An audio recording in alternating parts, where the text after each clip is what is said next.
క్రీస్తు నాథుని యందు ప్రియమైన సహోదరి సహోదరులారా, ఈనాటి యొక్క సువార్తలో యేసు ప్రభువు తండ్రి దేవునికి కృతజ్ఞతలు తెలుపుతున్నారు.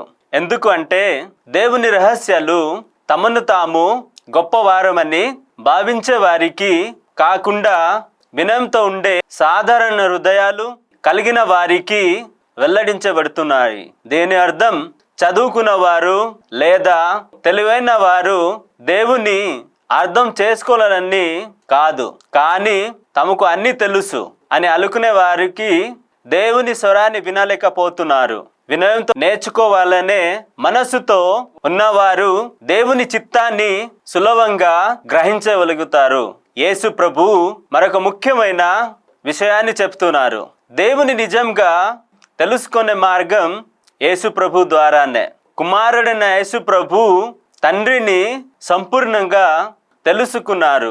అందుకే మనం కూడా ప్రభు మాటలను వినడం, ఆయనను అనుసరించడం, ప్రార్థనలో ఆయనతో సమయం గడపడం ద్వారా మనం దేవునికి మరింత దగ్గర అవుతాము. దేవుని గురించి తెలుసుకోవడం కేవలం పుస్తకాల ద్వారా కాదు, యేసు ప్రభునిలో జీవించడం ద్వారా జరుగుతుంది. ఈ సువార్త మన హృదయాన్ని పరిశీలించమని ఆహ్వానిస్తుంది. నేను దేవుని ముందు వినయంతో నిలుస్తున్నానా లేక నా జ్ఞానం పైనే ఆధారపడుతున్నానా అని తెలియచేస్తున్నాయి. దేవుడు ఈరోజు ఎవరైతే విశ్వాసం కలిగి జీవిస్తున్నారో వారికి దేవుడు ఆయనను తెలియపరుస్తున్నారు.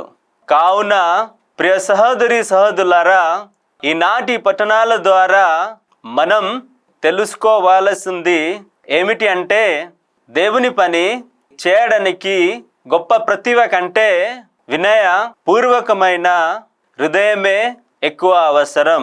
ఆమెన్.